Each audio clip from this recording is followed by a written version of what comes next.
gentlemen, brethren, guests, welcome to another Saturday edition from the Israelite Nation Worldwide Ministries. It is our pleasure to be here today, to be on your computers, your tablet, your television, whatever it is. I'm thankful that you're here to engage and share the afternoon with us. I ask that you participate. You know, this will be a little bit interactive in the beginning. Hit the like button upon entry. If you like what you're hearing, hit the like button. Make comments. Share even. If you can go as far as to sharing the video everywhere, Facebook, Instagram, whatever it is, you know, so that this message can get out worldwide to everyone everywhere. So, today, this afternoon, our topic is our legacy. Our legacy. Oh boy, ladies and gentlemen, it's already been, for me, a robust morning. Just an emotional one, too, at that. Coming off of the heels of a meeting that I had, even with parents and education, I thought, man, our spirit is so aligned. We really are in one accord. You know, I was thinking about our legacy since last week, to have a meeting even this morning that totally lined up with what I was thinking about. You really can't deny truth, our culture, our God, our unity, our spirit, the way we are connected. You really just can't deny who we are as Israelites. And I hope that today, this afternoon, as myself and Elder Michael, particularly known as the Professor, can really shed some light on the topic today, and that it really doesn't fall on deaf ears. That, you know, what we're saying up here is impactful. Impactful, and more importantly, effective. You know, it's one thing to come up and present, as sometimes scary that may be, but to really just leave you with something, the viewers, to exit the afternoon with an action item, to do something, you know, whether to be better tomorrow or even today than yesterday. So I hope, again, like I said, that we can shed some light on this topic about our legacy, and that what we are saying today does not fall on deaf ears. So like I said, our topic is our legacy, and I guess the first thing I kind of want to say is, well, what does that even mean? You know, what's the true meaning of legacy? You know, a lot of times when people pass on is when you hear about their legacy. You know, that's when it kind of comes up. But in its simplest form, at the end of the day, legacy simply means something to pass on. I'm going to hang on that for a second. Something to pass on. And what could that be? So like I said, this part, I want to be a little bit interactive. Right now, for those of you, hopefully there's a millions of you in the chat room right now. Put some, you know, like buttons, whatever. Get your Twitter fingers out. And just, if you can tell me, in this interactive moment between me, you, and the chat box, if in 100 years from now, you know what, that might sound like a lot, right? 100 years from now. I'll simplify it. 2 generations from now. 2 generations from now. We know 1 generation is 40. 2 generations from now. So 80 years from now? Okay, scratch that. Forget 80 years. How about 1 generation from now? 1 generation from 2022. 40 years from now. If you were to write or tell somebody about our legacy,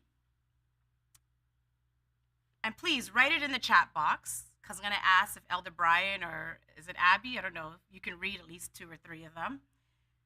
Write it in the chat box.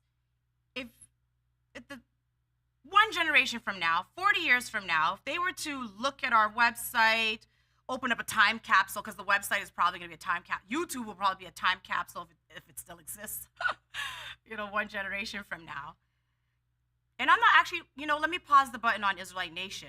I'm talking about Jacobites right now. Jacobites. If you were to open up that time capsule, what would be the legacy of Jacobites 40 years from now? Please type away, quickly. Type, long sentences, paragraphs, one words, couple of words. One generation from now, that new generation, 40 years from now, if they were going to look back on the Jacobites of today in 2022, what would it be that the Jacobites pass on to that next generation? Elder Michael, please don't write Jesus. Oh, boy. What? And I'm very curious, Abby, as they come in, you want to read some as they come in?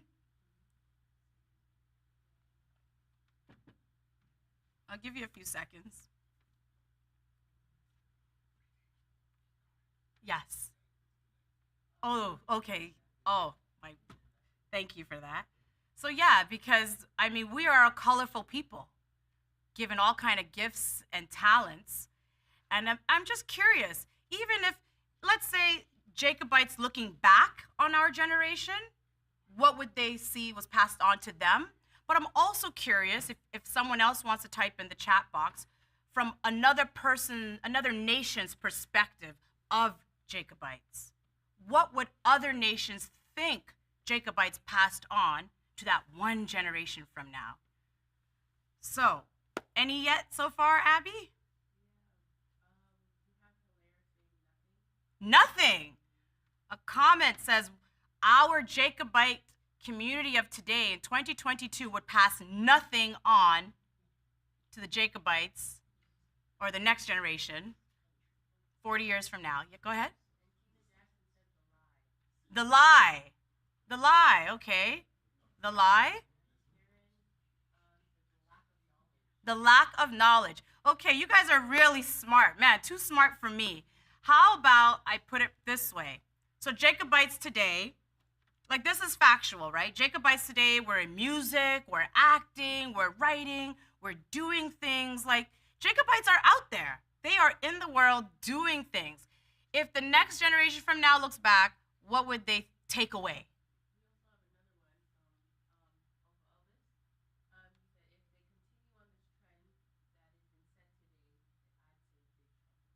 If they continue on the trend that has been set today, they would be in big trouble. What is the trend? Right? Pardon? Fashion, music, right? So 40 years from now, well, for me, I'll give my opinion then. 40 years from now, if the generation was to look back today, they would take away art from us for sure. Absolutely art, right? We dominate that. But would they take away, they would take away the talent, but not the infrastructure, right? Us owning the art, they wouldn't get that. They wouldn't get the ownership. Another nation looking at us 40 years from now would probably look and say, wow, other nations capitalized off of those people 40 years from now, right? When we read the scriptures, this nation was oppressed over this, and then we were oppressed by that nation, right? 40 years from, maybe 2 generations, I don't know, right? What would other nations say about you? What do they say about you today? All right. Again, I said our lesson today is our legacy, and what will that be?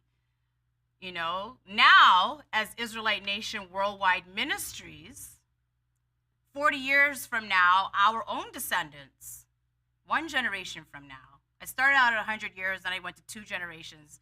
Then I said, okay, let's just do 1 generation. As Israelites, 40 years from now, if they looked back on our history, and let's be real, children today, you're 30. If you talk to a 7-year-old and you're 30, you're old, right? You talk to an 18-year-old, I don't want to be 30 because I'll be old. Life is over. So I want to be real. Like, let's put this in perspective because they don't think about the 1950s. They're thinking about 1990, and that's already 30 years ago, right? To them, that's like, man, that was such a long time ago. And to us, it's not the other day. What are you talking about? That was a long time ago. So 40 years from now, if they were to look back, what would they take away from us as Israelite Nation Worldwide Ministries? You could type it away in the chat. Again, we were given the talents and the gifts. We're very colorful people, you know. Similarly to our descendants looking back on Israelite Nation Worldwide Ministries, what would other nations look back and say about Israelite Nation Worldwide Ministries?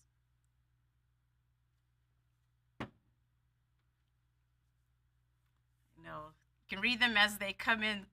I'll just take like the first 2 or 3 that come in. But everyone, please add, because I'm definitely going to also read all of them later, for sure. Always learning, living and learning. I got that today in my meeting.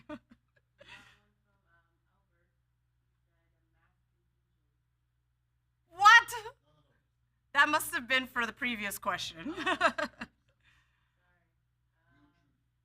The real truth, absolutely. The real truth revealed, I love that, yes. The real truth revealed. Culture, absolutely, and very important. Culture is what sets the tone of our Israelite life, for sure, 1,000,000%.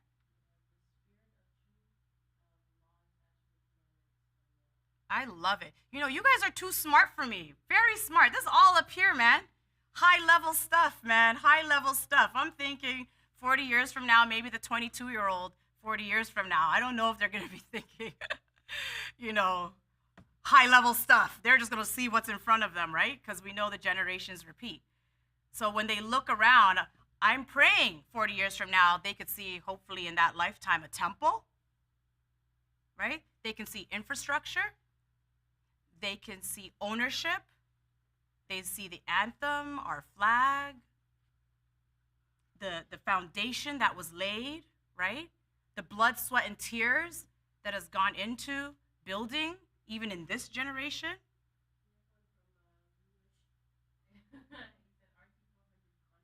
Oh, yes, how can I forget that one? Yes, they will see, remember the 400 and all their contributions. Absolutely. Thank you for that. Who is that? Yes, thank you, Louis. August is Freedom Month. They will see it, they will live it, and they will carry it on, right? Just like everything we do here in the Israelite Nation Worldwide Ministries. All right, thank you. Thank you for that moment of our interaction. Really good answers. Thank you for writing that, and I'll go back and read on that. Let's turn to 2 Samuel chapter 7.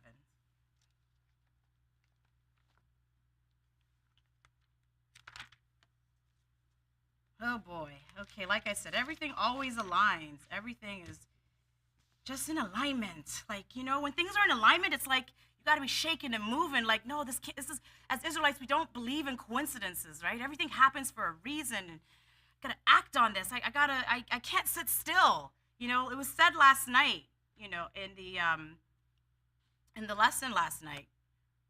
Elder Denise said it, actually. I love it. It was one of my takeaways from last night. How do you have knowledge and just sit on it? How do you have knowledge and just sit on it? Oh, that is simple and powerful at the same time. Thank you for that, Elder Denise. All right, so we'll go to 2 Samuel chapter 7. We'll start at verse 1. Okay, and it came to pass, so this, just to give some context, this was when David, in the previous chapter, had numbered Israel. They were moving the ark, all this kinds of stuff.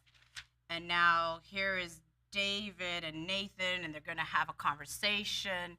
You know, David is king now. He's done so much to get Israel together. And, you know, he's going to have a conversation with the prophet Nathan. And it came to pass when the king sat, King David, sat in his house, and the Lord had given him rest round about from all his enemies. Oh, the greatest gift to an Israelite is what? Peace. Type that in big caps in the chat box. And it says the Lord had given him rest from all his enemies round about. Man, our enemies are hard at work to make sure that we are not doing what we're supposed to be doing. So he'd given him rest because David is a warrior, you know. Everyone likes a good warrior, a strong soldier. So he gave him rest. And then verse 2 says that the king said unto Nathan the prophet, see now, you know, he looks around the kingdom. He doesn't have to go pick up his spear or his shield. Feels good here. Says to Nathan, you know what? Sees now that I dwell in a house of cedar, the best wood that money could buy, that you could find. But the ark of God dwelleth within curtains? Oh, how can I be in this palace and this kingdom, and I'm sitting good in my throne, everything looks great, but my God is in curtains in a tent?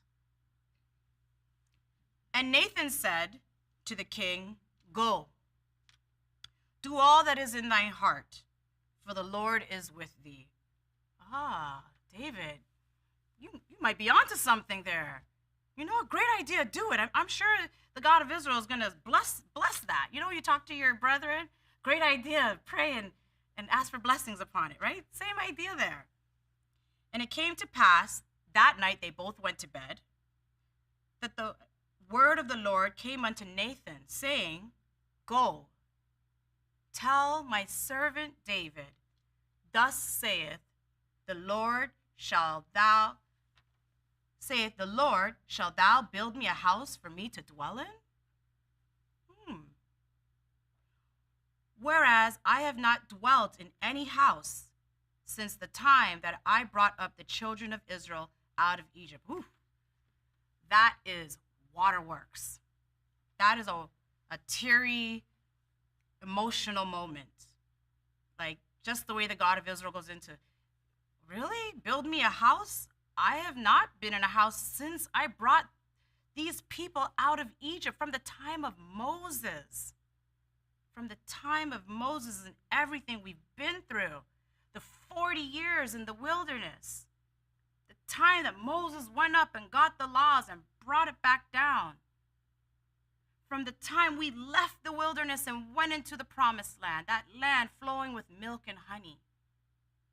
And the time that we dwelt there in judges after judges after judges, till we got our king, even our first king, King Saul, till now we get to David. No one has ever thought of me like this, in this way. You know, you can see that coming off the pages. You know, it resonates in your heart, like, wow, you know, like, it's kind of like a parent with a child. Lots of times you're doing for your child, you go to work, you do everything, you're doing everything for somebody. And one day they, you know, without you even recognizing or knowing it, you weren't doing it for reward. You weren't doing it for the thank yous or the this or the that or gifts in return, right? You were just doing your job, your duty. But then the person that you're helping turns around and says, hey, man, thank you. In fact, they might throw you a surprise party or something to say thank you. And you're caught off guard, blindsided, like, oh, me, little old me, you thought of that? That's kind of like how I see this, right? With the God of Israel talking to Nathan, like, wow, someone is actually thinking of me. So let's repeat that. Verse 6, whereas I have not dwelt in any house since the time that I brought up the children of Israel out of Egypt, even to this day, but have walked in a tent and in a tabernacle. My gosh, we had our first king, and even he didn't think to build a house for our God. Ooh. In all the places wherein I have walked with all the children of Israel, spake I a word. And with any of the tribes of Israel, whom I commanded to feed my people, Israel, saying, why build you not me a house of cedar? Now therefore, so shalt thou say unto my servant David, thus saith the Lord of hosts, I took thee from the sheepcote, from following the sheep, to be ruler over my people, over Israel. And I was with thee whithersoever thou wentest, and have cut off all thy enemies out of thy sight, and have made thee a great name, like unto the name of the great men that are in the earth. Oh gosh. Moreover, I will appoint a place for my people Israel, and will plant them, that they may dwell in a place of their own, and move no more, neither shall the children of wickedness afflict them any more as before time. You know, the God of Israel goes into David, who he is as a person, his character. He talks about him and his journey, blessing him. I've carried you. I've been with you. I've been with you, my people. I have been with you, and I've given you a great name. Like, you remember when, you know, the people would have songs about David. The people had songs about Moses because of all the greatness he did. And I was just talking to Elder Michael, and we were talking, sharing, you know, the individuals that we were going to talk about today.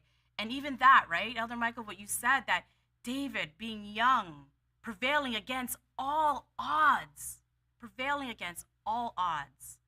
You know, when Goliath was before Israel, no one had faith or belief that we could slew him, right? David went and did it. David did so much when Saul was after him. You know, he didn't even do anything to Saul. He was made king. He didn't do anything to Abner. He mourned Abner's life, had Israel mourn. And Abner was a general under Saul. You know, the compassion that David had.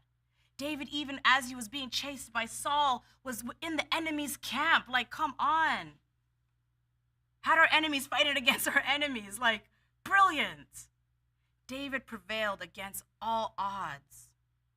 And the God of Israel said, I gave you a great name, like unto the name of the great men that are in the earth, man. Oh, like Moses and Abraham. He says, okay, I'm going to bring my people. I'm not going to move them anymore. I will give them their rest. They'll have their own place. In verse 11, he says, and as since the time that I commanded judges to be over my people, Israel, and have caused thee to rest from all thy enemies, also the Lord telleth thee that he will make thee a house. And all these things I did, we just went through the geography, and you're going to say you're going to build me a house? And when thy days be fulfilled, and thou shalt sleep with thy fathers, I will set up thy seed after thee, which shall proceed out of thy bowels, and I will establish his kingdom. He shall build a house for my name, and I will establish the throne of his kingdom forever. I will be his father, and he shall be my son. And you can read the rest on your own. Wow. Wow. You think of me in this way? You really think of me in this way? But you know what, David? It's not going to be you, even when you sleep with your fathers. But the son that shall come from you, he will build the house. Let's take a step back. You have this, for the time he spoke to Nathan, I have this great idea. Let's build a house for the God of Israel. Dream on it, dwell on it, this on it, that on it. And then it's told, no. It's not going to be you. It'll be the seed after you. Gosh, I wonder what that did to David. Did he feel crushed? Did he feel sad? Was he upset? Did he understand right away? Did he get it right away? Was he emotional, then understood? You know, the clarity set in right away. I often like to think of these very much in context of our human behavior and our natural nature, the way we naturally are. And, you know, I'm sure he must have been hurt. Must have been like, man, that's something I really wanted to do. That's really what, you mean I can't do that? But David didn't let it end there, thankfully.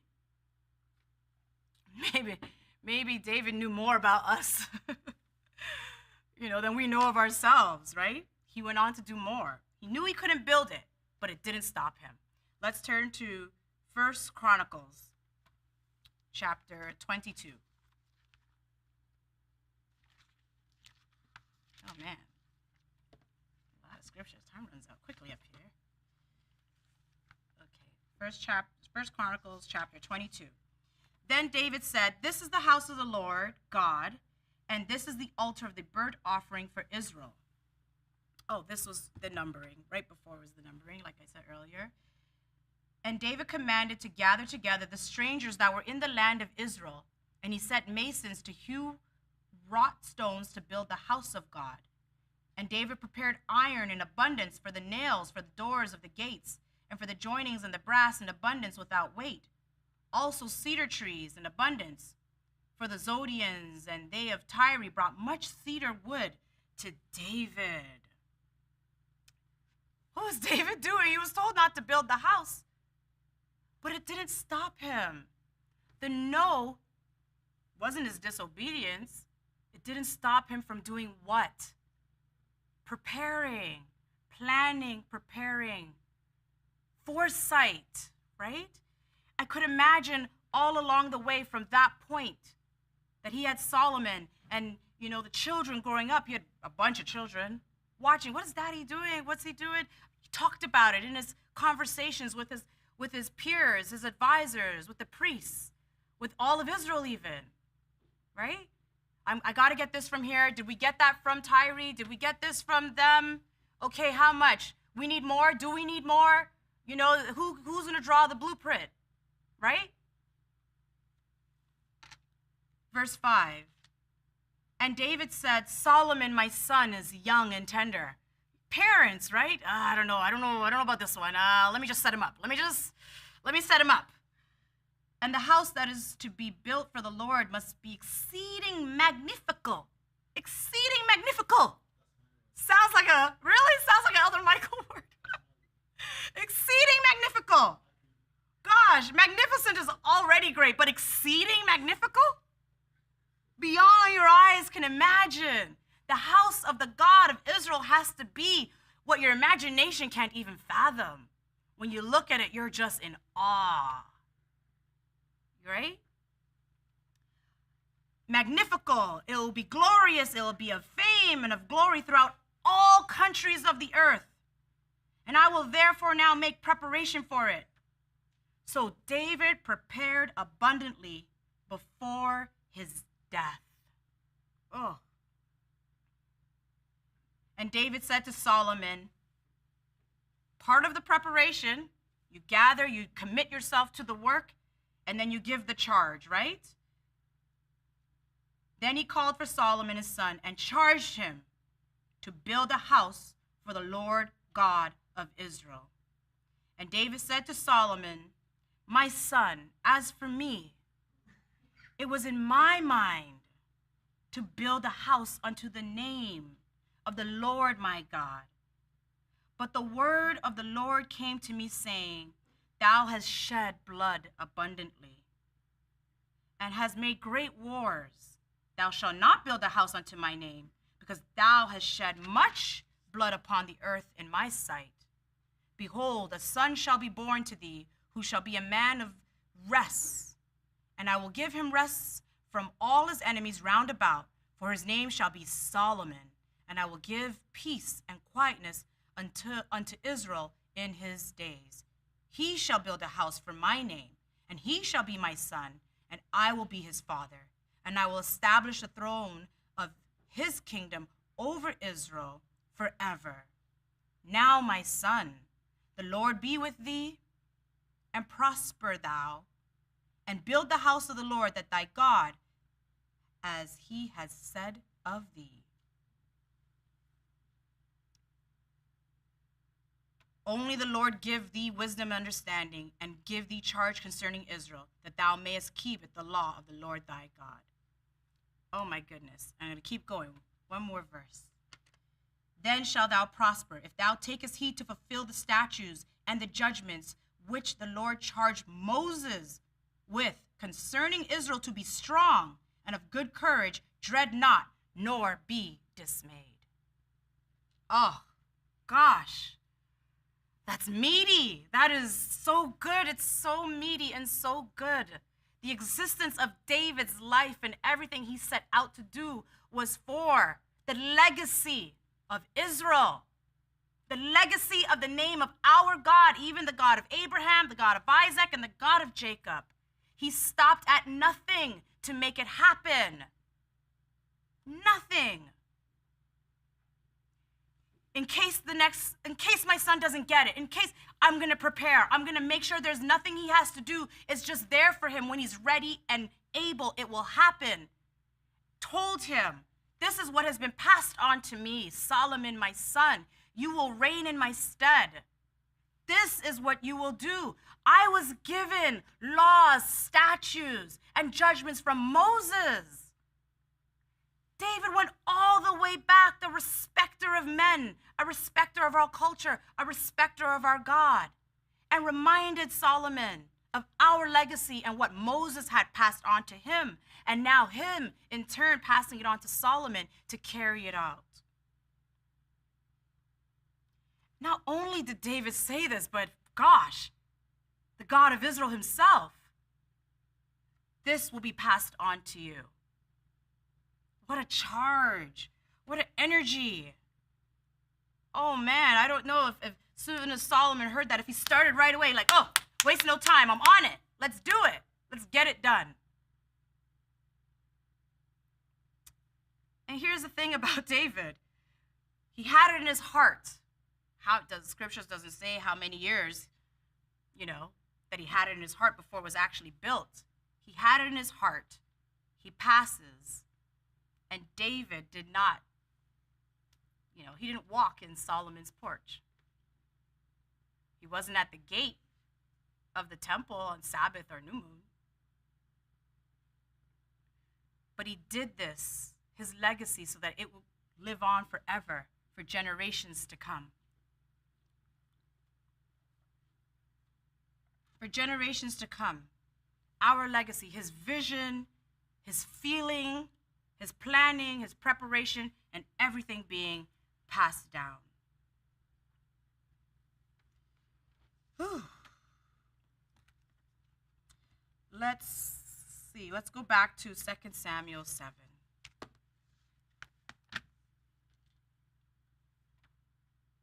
Oh, this was the feeling of how he felt. Then went David and sat before the Lord, and he said, Who am I, O Lord God? What is my house that thou hast brought me hitherto? And this was yet a small thing in thy sight. I could do this. Why can't I? We learned why he couldn't, right? This is for new people that have never picked up a Bible. David was a warrior. He had too much blood on his hands. And we know the God that we serve is an orderly God. Holy and unholy, we don't mix. We don't mix, right? And this was yet a small thing in my sight, O Lord God, but thou hast spoken also of thy servant's house for a great while to come. And is this the manner of man, O Lord God? And what can David say? What can I do to change your mind? What can I do to make it happen?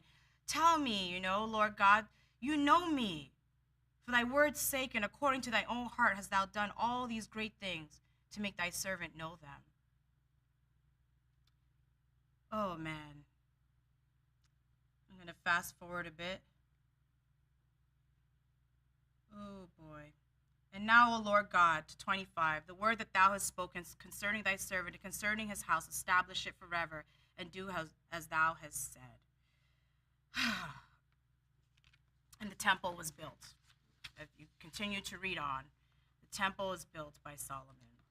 The temple is built and becomes the pinnacle of our life in our history. So much so till now, like the world, people talk about Solomon's porch, right? It lingers in their minds. We read on about the gates of heaven in Ezekiel 46 from 1 to 3. Thus saith the Lord God, the gate of the inner court that thou lookest toward the east shall be shut the 6 working days, but on the Sabbath day it shall be opened, and in the day of the new moon it shall be opened. And the prince shall enter by the way of the porch of that gate without, and shall stand by the post of the gate, and the priest shall prepare his burnt offerings and his peace offerings, and he shall worship at the threshold of the gate. Then he shall go forth, but the gate shall not be shut until the evening. Likewise, the people of the land shall worship at the door of this gate before the Lord in the Sabbaths and in the new moons. What am I getting at from Ezekiel 46, 1 to 3? We know that the gates of heaven are open, is the fact that there's this physical place that we can now gather, that we can actually do things for our God. He has a home, a house, a temple. We can gather, we can talk about our Father on our holy days and then throughout. A meeting place, Solomon's porch, giving judgment. You ever watch Kung Fu movies? That's where I was raised on Kung Fu movies by my father. I think when you're, especially from the Caribbean, you're just raised on Kung Fu movies. I don't know. And you would watch the Kung Fu movies. The king is sitting and there's this big, like, open square, and everyone comes in that square to make their cry or plea or whatever. You think about Solomon's porch. Everyone's going there. And even at the side and the east wing and the west wing, and this happens, and the temple is here.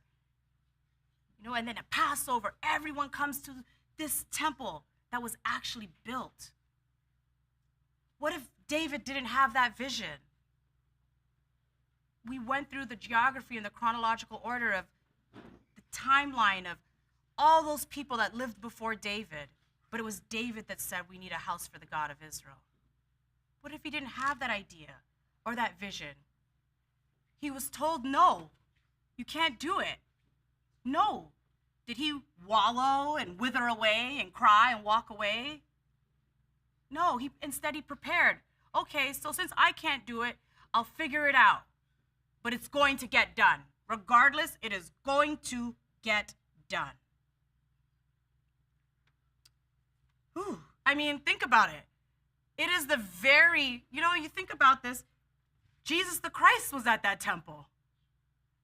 David's foresight. Even Jesus the Christ walked. Like, my goodness. You don't know when your ideas spark, how it can proliferate into something else, become bigger than what you thought it could be, and last for generations to generations to generations to come. Did David know that Jesus the Christ was going to walk on Solomon's porch one day?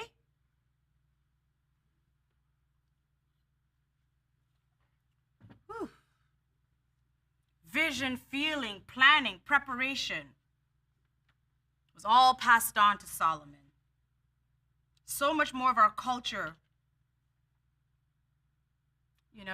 so much in our culture. There's so much in us as a people, so many aspects of our lives that are so important to us.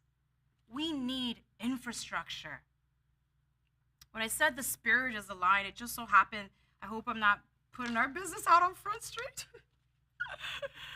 But, being a new parent was part of an education meeting and just talking about even the education system for our children. Too often do we send our children out into the world to be educated by the heathen. Too often.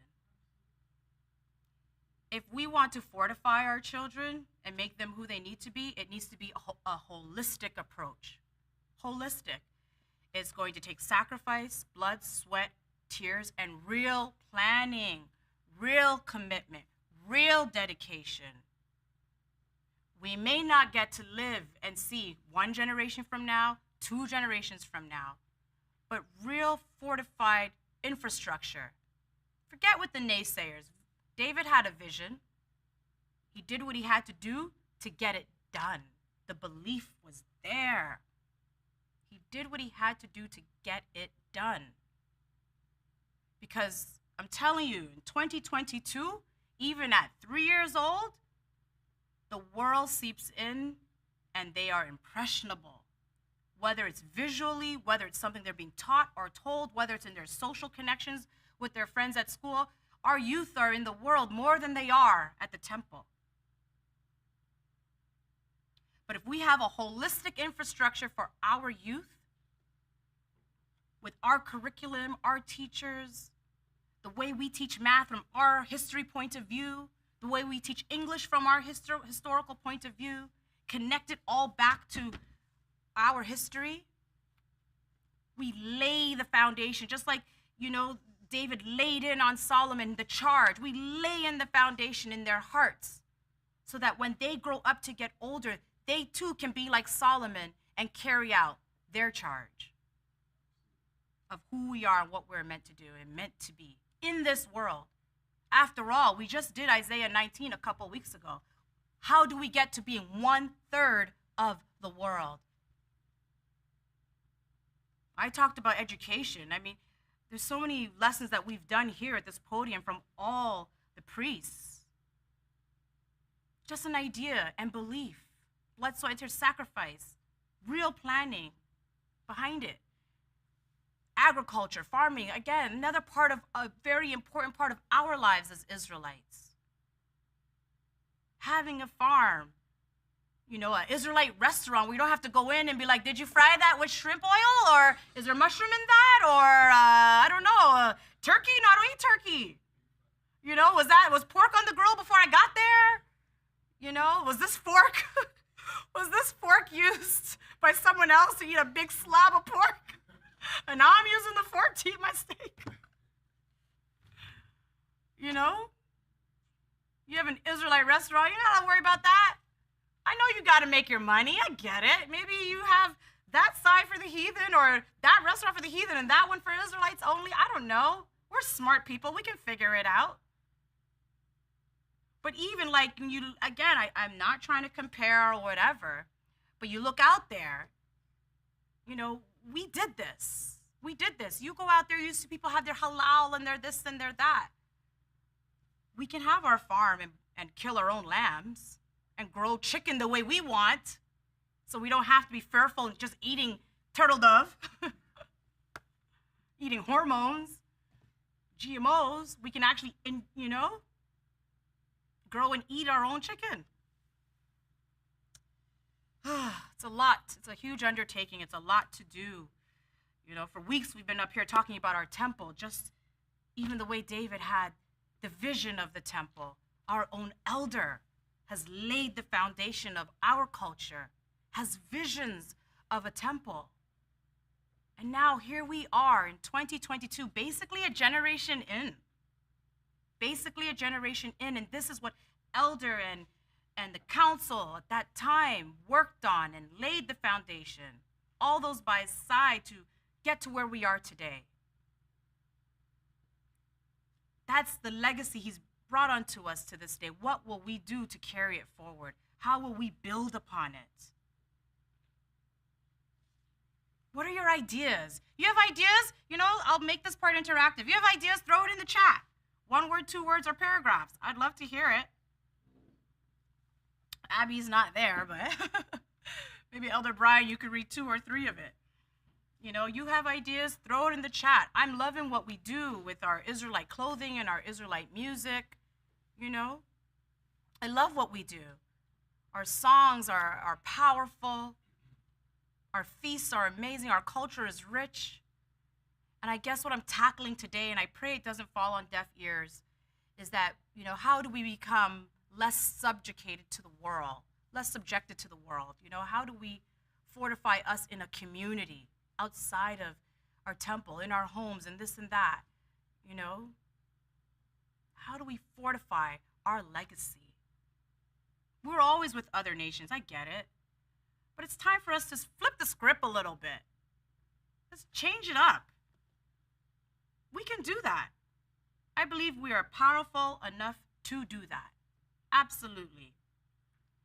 All right, let's go to, there's so much to go to. I'm going to go to Mark 9. Mark 9.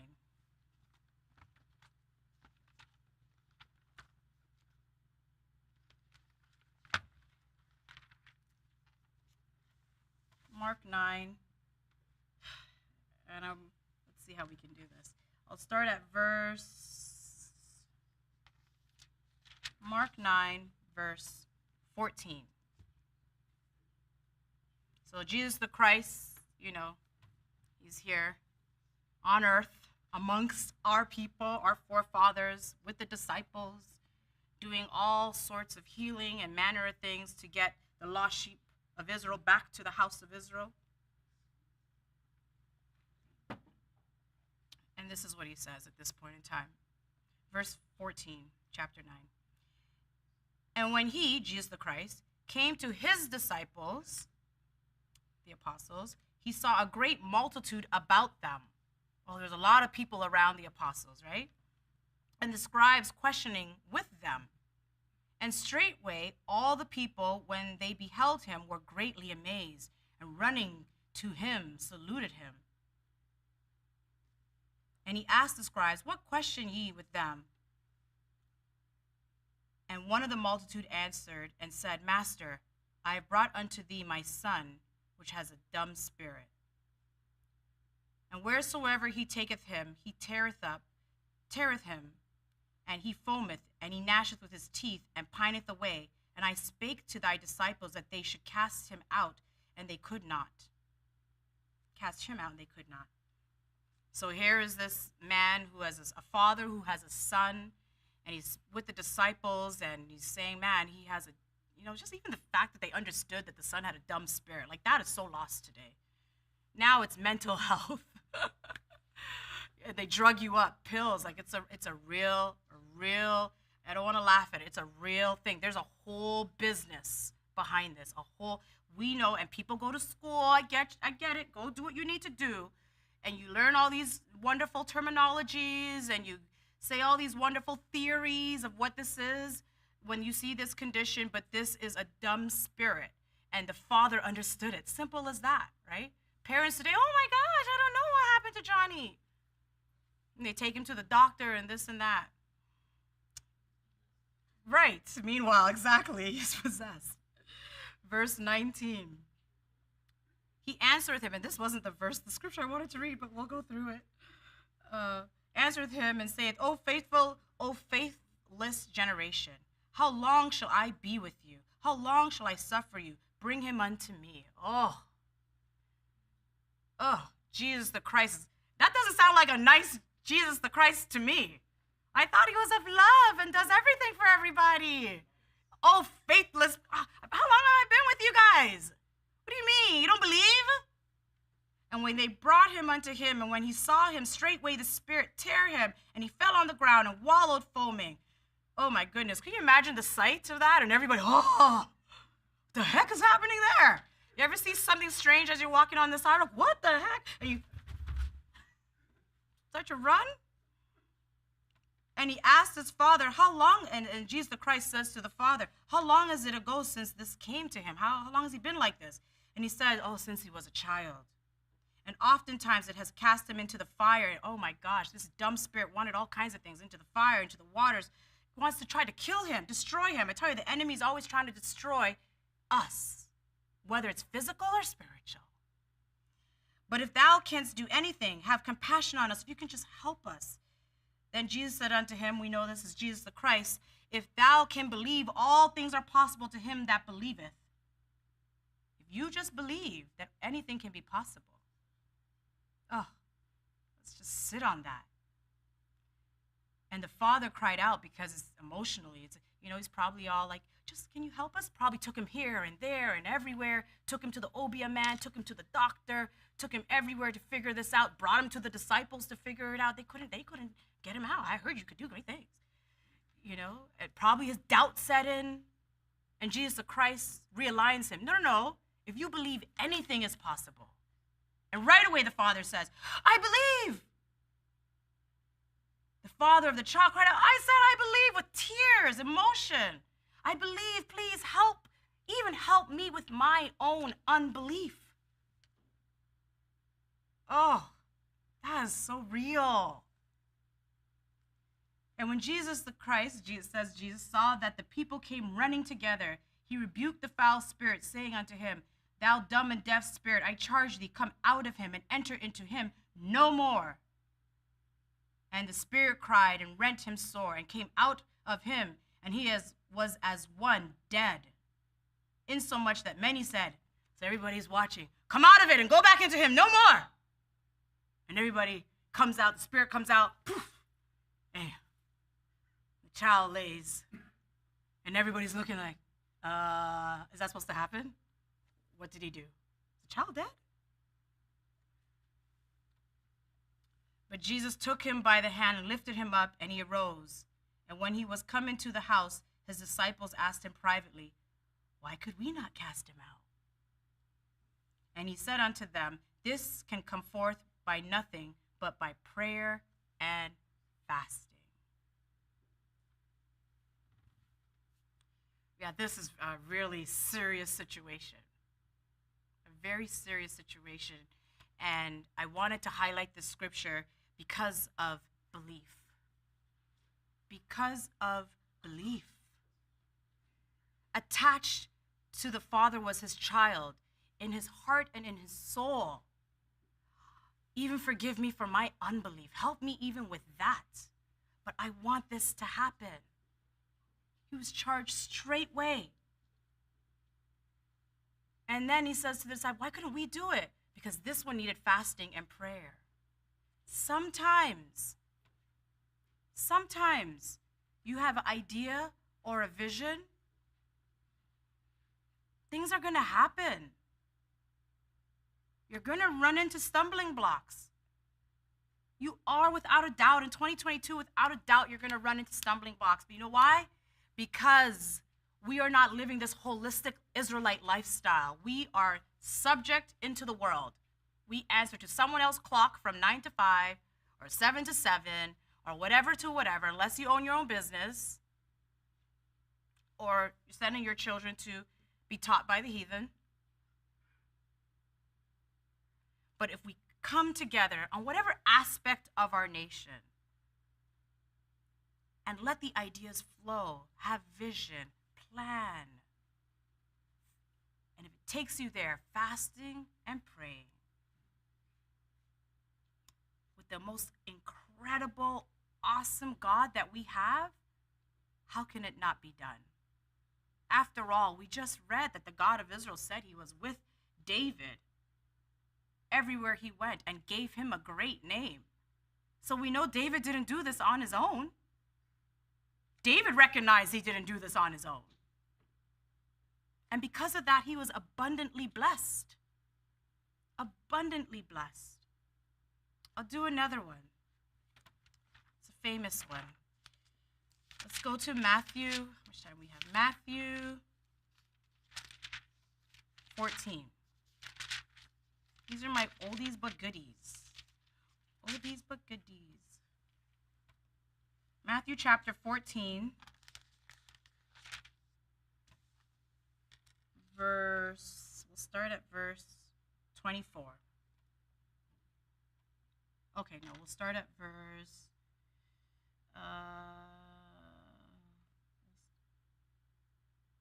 we'll start at verse 22.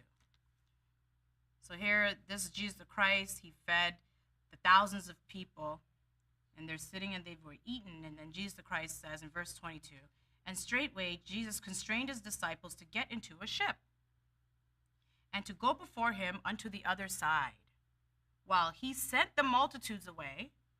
You see, the world makes you think Jesus the Christ is always with everybody in the whole world. No, he had his core 12 apostles, his disciples that were with him. So he sent the multitude away and he said, you guys, my 12, go into a ship and go on the other side. So he's not with them, right? You guys go there and I'm going to go here. So while the multitude goes away and they go into a ship, and when he had sent the multitude away, he went up into a mountain. So he went up into a mountain alone, apart, to pray. The disciples are in a ship, the multitude's away, and he went alone to pray.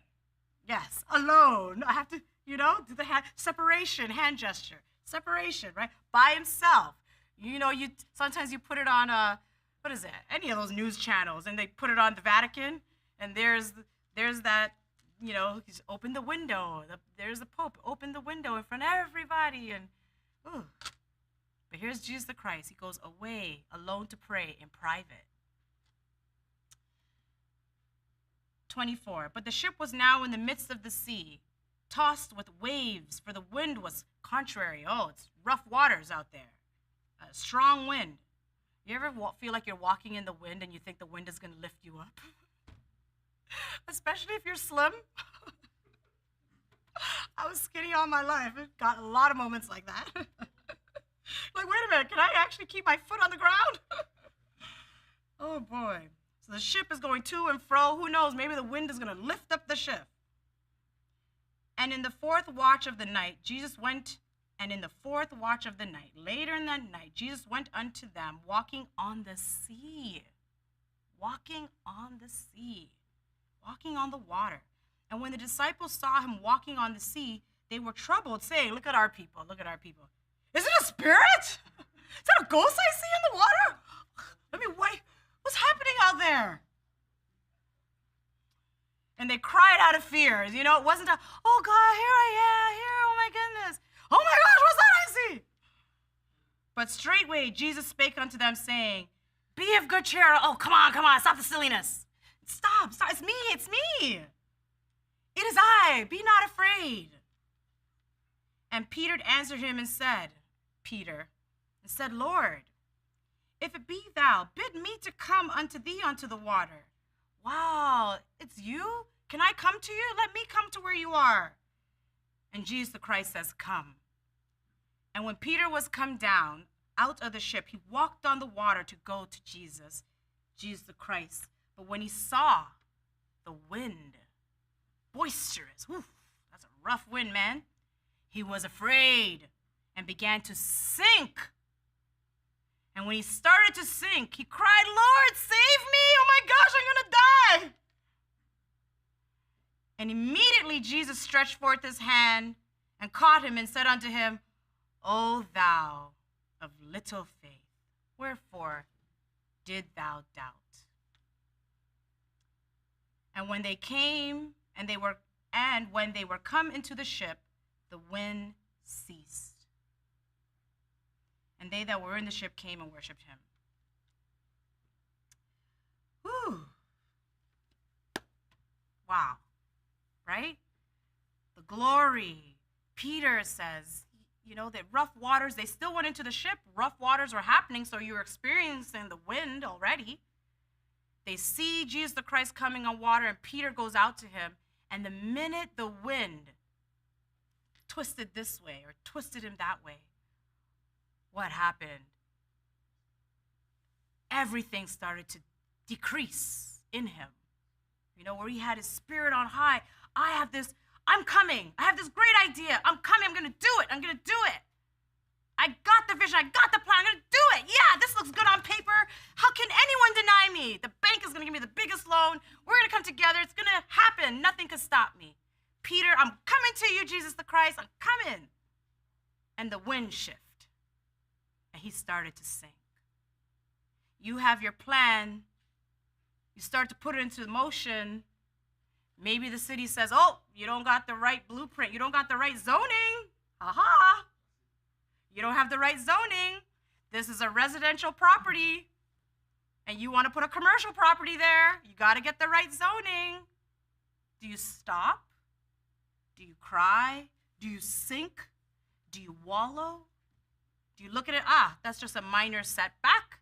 That's just a minor stumbling block. But with me and my God, we can overcome that.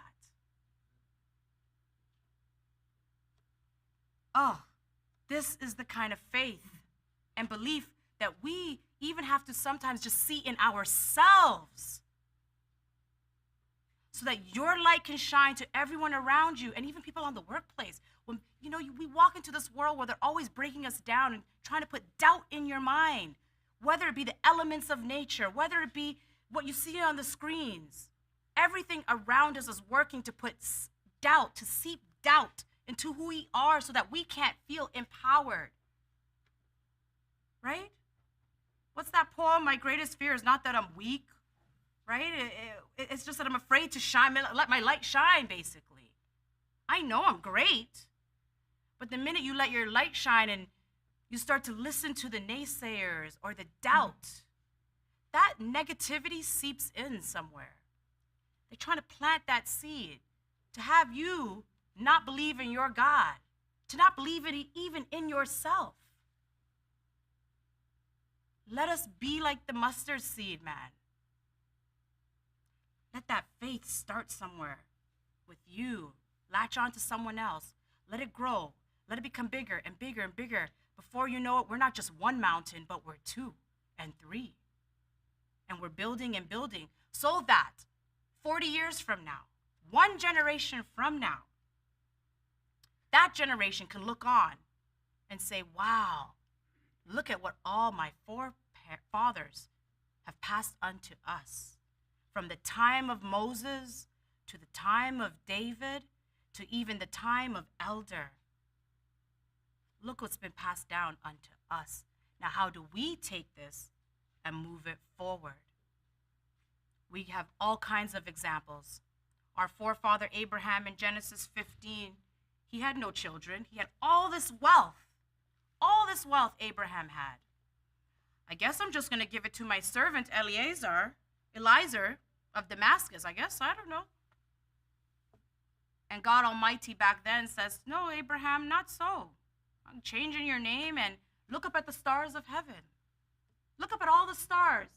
Your descendants will be as many as these stars. You ever tried to count the stars? And Abraham did not live to see what the 12 tribes of Israel became. He did not get to see the thousands that left Egypt with Moses. He did not get to see that.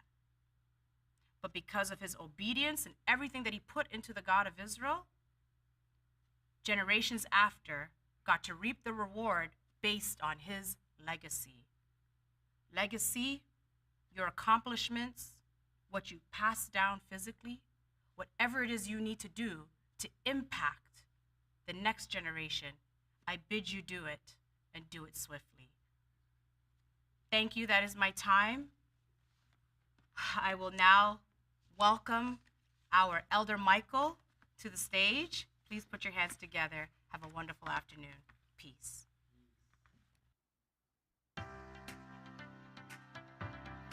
Hello, I hope you're enjoying the program so far. We're excited you've joined us for today's event. If this is your first time, please go ahead and hit the subscribe button. And don't forget to click the notification bell to be kept up to date with all the latest news. Also, take a second to like, comment, and share our videos. That's right, like, comment, and share our videos. We would really appreciate that. Also, we are really passionate about sharing our Israelite culture and would welcome your generosity in helping us to reach more people. So please feel free to leave us a donation. If you would like to learn more or are thinking about joining us, then please go ahead and fill out the form in the description box below, and a member of the Welcome Committee will be in contact. Thank you so much for your time, and I leave you with peace, love, truth, prosperity, and power. Not unto us, O Lord, not unto us, but unto thy name give glory, for thy mercy and for thy truth's sake. Wherefore should the heathen say, where is now their God? But our God is in the heavens. He hath done whatsoever he hath pleased. Their idols are silver and gold, the work of men's hands. They have mouths, but they speak not. Eyes have they, but they see not. They have ears, but they hear not. Noses have they, but they smell not. They have hands, but they handle not. Feet have they, but they walk not. Neither speak they through their throat. They that make them are like unto them. So is everyone that trusteth in them. O Israel, trust in the Lord. Trust thou in the Lord. He is their help and their shield. O house of Aaron, trust thou in the Lord. He is their help and their shield. Ye that fear the Lord, trust in the Lord. He is their help and their shield. The Lord hath been merciful unto us. He will bless us. He will bless the house of Israel. He will bless the house of Aaron. He will bless them that fear the Lord, both small and great. The Lord shall increase you more and more, you and your children. Ye are blessed of the Lord, which made heaven and earth. The heaven, even the heavens, are the Lord's, but the earth hath he given to the children of men. The dead praise not the Lord, neither any that go down into silence. But we bless the Lord from this time forth and forevermore. Praise ye the Lord. Salah and Salah. Amen. Welcome again, ladies and gentlemen. It's an honor to be here, brethren, guests. This is a fantastic opportunity. Thank you, Priest Doreen, for laying the foundation for me. I hope I could follow such a wonderful entree of special talent. And it's almost like a meal, and you prepare the appetite. Now, I hope I could deliver. Otherwise, this will be the last time I'll be invited here.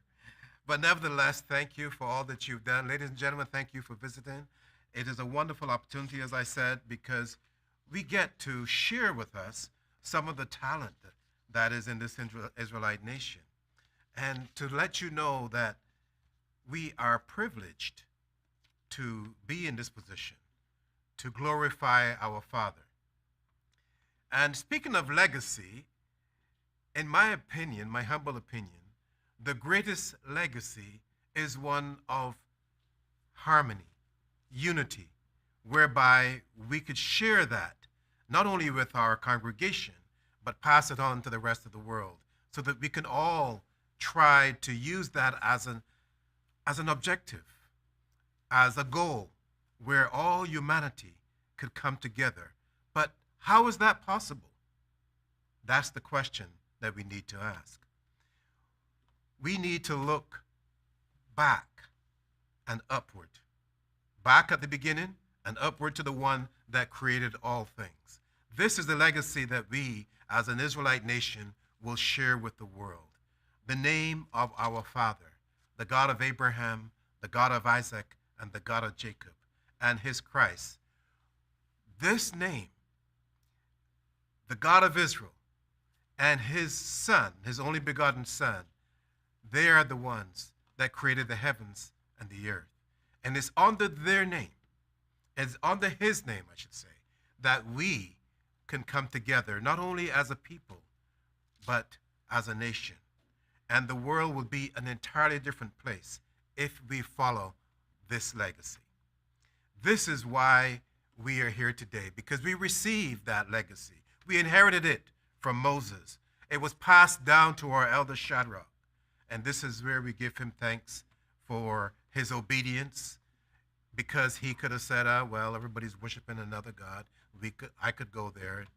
But no, he went contrary to the world and worshiped the God of Abraham, the God of Isaac, and the God of Jacob. And he taught that to us as a congregation, the Israelite Nation Worldwide Ministries. And now we teach it to the world, that all nations, hopefully one day, will come and worship the creator of heaven and earth, the God of Abraham, the God of Isaac, and the God of Jacob, as we do in spirit and in truth. This is the harmony that we need to work together as one body, even the body of Christ.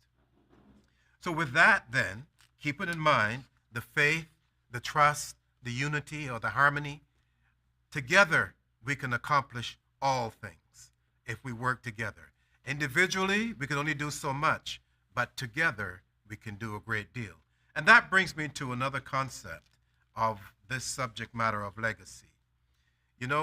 We stood on our elders' shoulders, and we've built this Israelite Nation Worldwide Ministries with him. Today, we have our priest Standel as our chief, and I know that he has strong shoulders, and we are going to stand on his shoulders and build this Israelite nation.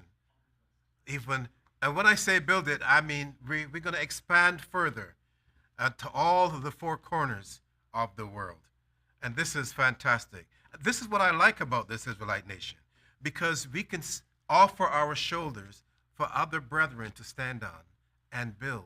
And when one of us is blessed, when one of us is successful, all of us benefit.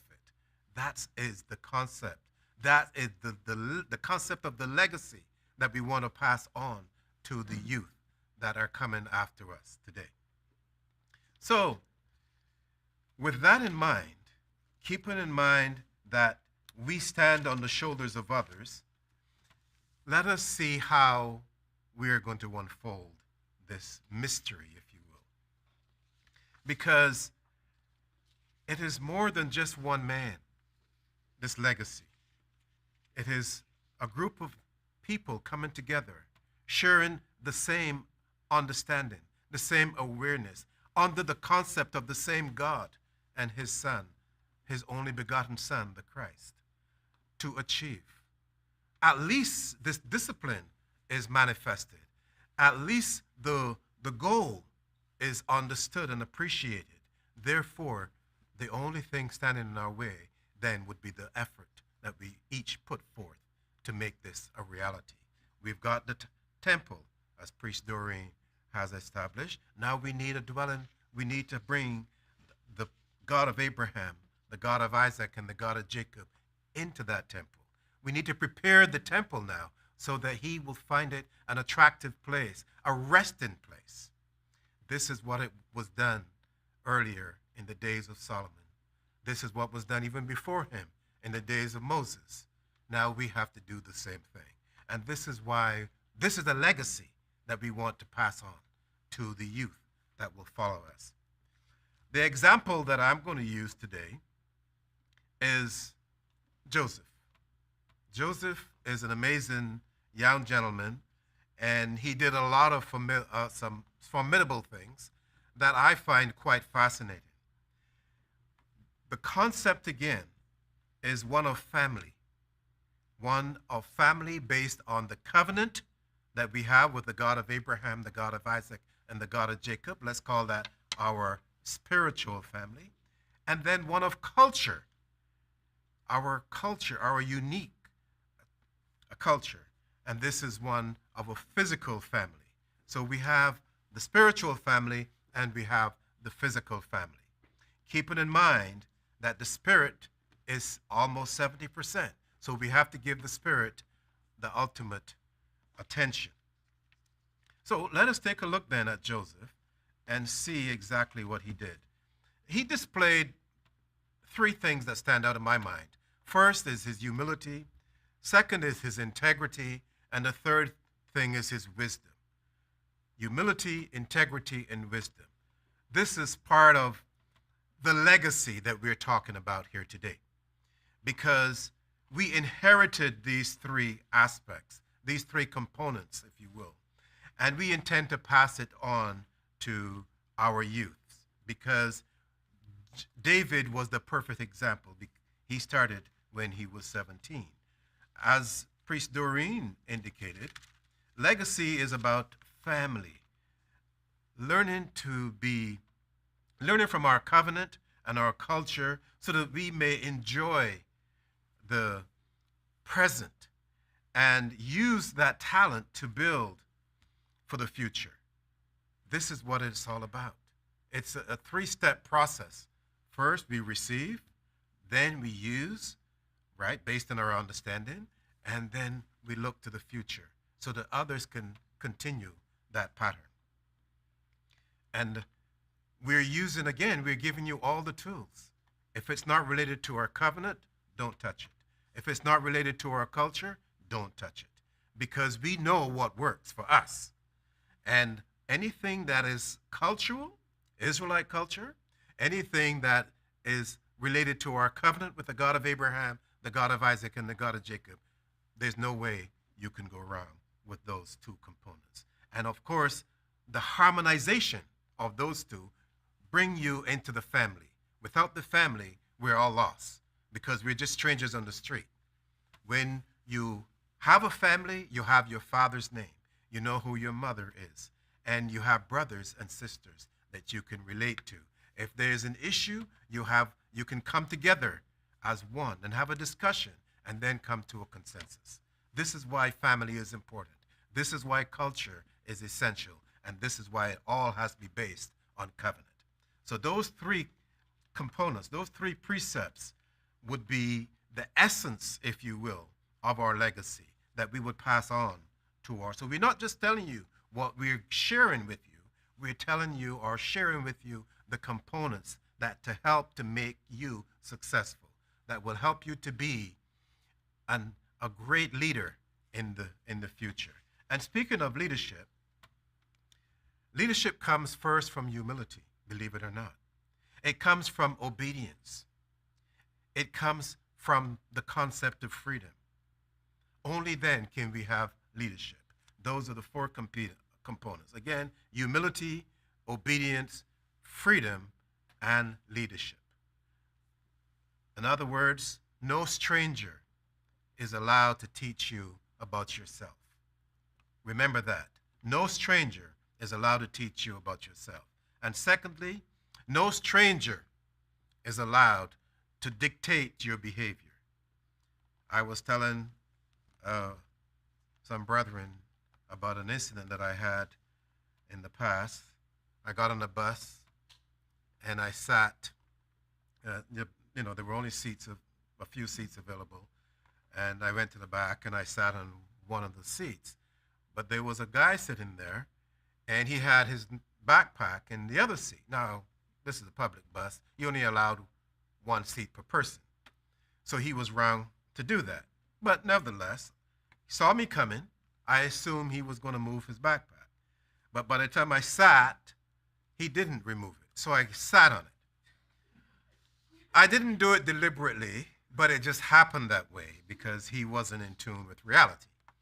Nevertheless, he got very upset.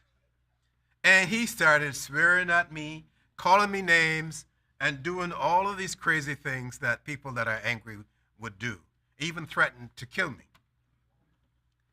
Now, the guy that I am, I listened, I heard him, and I responded. But I did not respond the way he wanted me to respond. I took it to another level. It just so happened on that day that we had some showers. And I said to him, "Did you see the rain? Wasn't it fantastic? Wasn't it marvelous? Didn't you enjoy the refreshing atmosphere? It cleansed everything." And he said, "Yeah, hope you had a bath. I hope you had a shower," something like that. I said, "Yes, I did. You could probably use one too." And he continued to swear at me, and other people are looking, and I kept my cool in the whole endeavor. At the time when I was telling him about the rain, I was thinking about the God of Israel, but I didn't mention that because he will not be able to relate, and I wanted to communicate with him, even though he was angry and mad at me and threatening to kill me. And I said to him, somehow he asked me, "Where are you going?" Now, maybe that's what I heard. I don't know. I said, "Oh, I'm going to the bank." I happened to be doing some banking for the nation that day, but it was not like what I was telling him. But I said to him, "I'm going to the bank. Do you want to come?" Now, keep in mind, he is angry. And I said, "You should come with me. I'll get you some money." He goes, "I don't want any money." I said, "What? I can get you $2,000, $1,200. How much do you want?" "I don't want any of your money," he said. I said, "What? Are you crazy? Now I have to find someone to give this money to?" And he's looking at me as if, of course, I'm crazy. And I'm like, "I'll give it to you, no problem." Of course I'm lying. He doesn't know that. But the whole idea behind this concept was to change the dynamic of the situation. He is angry. He is miserable. He wants to kill me. My job is to tone it down. It's like a little baby, you take the baby that is crying, you go like this with the baby, and maybe you sing a song or whatever and calm the baby down. That's what I was doing. So people are looking at him swearing, but they're looking at me and I'm not swearing. I'm not angry. And they're like, "How does this work?" So the idea behind it is no stranger is allowed to dictate my behavior. That's what I'm going by. Calmed him all the way down to the point where he is actually saying he enjoyed the rain today. So I rode there for like 15 minutes and then I had to get off. And I said, "Okay, I'm getting off now." And he goes, "Okay, good riddance." And I said, "But remember, be nice now.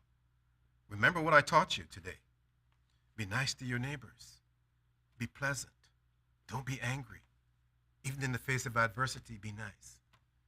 And I got off the bus, and he opened the window and he yelled something. I don't know what it was, but I waved. And I smiled. The whole idea is I was able to take an angry man who was threatening to hurt me and bring him down to a level of civilization, a level of peace, calmness, to get rid of the hostile emotion and replace it with something a little bit more acceptable to society. That is leadership. That is confidence. That is not following. The average person would have pulled a gun or a knife and reacted in that endeavor. Why would you allow a stranger to dictate your behavior? This is the legacy that we are trying to pass on. Never to allow a stranger to dictate your behavior. Follow the instructions of your father or your mother or your brethren. This is the legacy that we are trying to put forward today. So remember, obedience is the strength and confidence to be yourself, never to be someone else. And what I mean by that, never allow the spirit that's lingering around you, which is usually an evil spirit in some cases, to control you. That is the humility that we're talking about. Obedience, the willingness to work or to worship, rather, the God of Abraham, the God of Isaac, and the God of Jacob in spirit and in truth. Those two together, a great legacy by themselves. But then you add freedom. You have to operate in that environment. And without truth, obviously, there is no freedom, right? And of course, that gives you the ability to bring forward your covenant and your culture in society. And leadership, the ability to put the truth foremost in your life, even ahead of love, and especially in the face of adversity. So if you look at these components, you will see that Joseph utilized all these gifts, all this talent. And this is part of the the legacy that we inherited, and we are going to pass that on to our young brethren. Joseph rose from slavery to become one of the most powerful leaders in Egypt. How was that possible? Unless he stayed within his spiritual lane, right? He was blessed with a long and prosperous life of 110 years. Can you imagine? From 17 to 110? And he ensured, even with all the success that he achieved over time, that his bones were carried out of Egypt to rest with his fathers into the promised land. This is what we're talking about. This is the culture. This relates to the covenant. This is family. This is harmony, unity.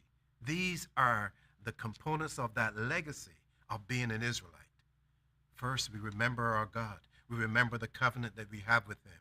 Next, we share with our brethren that family structure, the culture of Israel. And of course, we do it together. Even when things don't go our way, we work together in harmony, because it's not about us individually. It's about us collectively, family. This is the legacy that we want to put forward. We have to be united. We have to learn to trust each other. We have to learn to put faith and confidence in each other. These are the things that are missing right now from the Jacobites. And I will prove that. You look around today and you see all the negative things that are associated with them, because they don't understand, first of all, who they are and what their mission and purpose is. So there are many parallels between the life of Joseph and our Israelite nation. So his legacy fits perfectly with us, or with our legacy. At 17, he was a shepherd. 17 years old, he was a shepherd. I can relate. And he was highly favored by his father, who gave him a coat of many colors. Behind me, you can see the purple, the blue, the red, the white, the gold. So you could envision that coat that Joseph was wearing. And of course, this did not sit well with his brothers. They were envious of him. They hated him because he has a coat and they didn't have one. You know, It is almost as if this was a test. They had to do something, but they didn't do it the right way. But yet Joseph prevailed. He did not get angry with them. You see, he maintained that structure, right? Because he did not just get this coat because he was the most perfect guy. He must have done something to his father to make him do that. I mean, we're not going to get into it because we don't have all the time. But a shepherd is a very important occupation. And I could get into this, but we don't have a lot of time. But if you really want to read about it, go to John 10, and you will see that. I mean, we can talk a little bit about that. You will see in the book of John that shepherds are very important in this Israelite nation.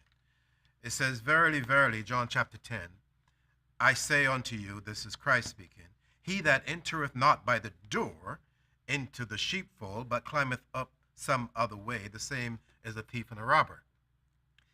But he that entereth in by the door is the shepherd of the sheep. To him the porter openeth, and the sheep hear his voice, and calleth his own sheep by name, and leadeth them out." Notice it said the porter. I don't like to boast, but I will. We do have our Shadrach porter. You think that's a coincidence? I think not, because he knew the name, and he heard the name, and he opened up the door to the Israelite nation for the God of Abraham, the God of Isaac, and the God of Jacob to send his Christ down to us. And this is why we are so unique. This is why we are so different, thanks to the obedience of our elder, hearing to the word and the instructions of our Father to do what is right in his sight, so that we could be distinguished. We could receive the legacy of the truth, the legacy of the Spirit of truth, and pass it on accordingly. So Joseph, remember, was a shepherd, and he did a lot for his family, as we are going to show today. Our Israelite nation is highly favored also by the God of Abraham, the God of Isaac, and the God of Jacob, who created the heavens and the earth. We are in the world, but we are not of the world. And therefore we offer high spiritual guidance for all. We are hated by all nations because of our legacy. We are hated because of what we do. What do? We put the truth first, even ahead of love. And you could read about that hate in Psalms 83. Let us go there briefly and see exactly what it says. It says, "Keep not silence, O God.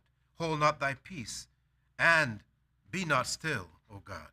For lo, thine enemies make a tumult, and they that hate thee have lifted up the head." You see, that's the issue. A lot of people don't understand. This is not an issue about color. They hate the God that we serve. And naturally, if they hate your Father, they're going to hate you as well. Verse 3, "They have taken crafty counsel against thy people, and consulted against thy hidden ones." Notice, we are not popular. If you type in the Google, the internet, you're not going to get Israelite Nation Worldwide Ministries and nobody else. You're going to get Hebrew Israelites, black Hebrew Israelites, all kinds of foolishness. That's not us, right? But there's a reason for that, right? When the time comes, they will know who we are. But let them continue to do what they're doing. That time is not yet. Verse 4, "They have said, Come and let us cut them off from being a nation, that the name of Israel may be no more in remembrance."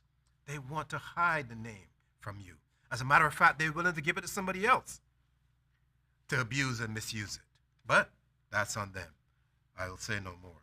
So the key, this legacy that we have, is to put the truth first, even ahead of love, and pass that on to our children. The second thing about Joseph that is worth mentioning is the fact that he displayed a great dominion over his family through his dreams. Let us go to Genesis 37 and take a look at some of that dominion. So he displayed great dominion over his family and his dreams, which he shared with our brothers. Now, can you imagine how they received that? They hated them even more. Let's go to Genesis 37. We'll read 1 to 11 briefly. And Jacob dwelt in the land wherein his father was a stranger, in the land of Canaan. These are the generations of Jacob. Joseph, being 17 years old, was feeding the flock with his brethren, and the lad was with the son of Bilhah, and with the son of Zilpah, his father's wife. And Joseph brought unto his father their evil report. So he reported to his dad the misbehavior of his brothers. Now Israel loved Joseph more than all his children, because he was the son of his old age, and he made him a coat of many colors, like we said earlier. And when his brethren saw that their father loved him more than all his brethren, they hated him, and could not speak peacefully or peaceably unto him. And Joseph dreamed a dream, and he told it to his brethren, and they hated him yet the more. And he said unto them, Hear, I pray you, this dream which I have dreamt.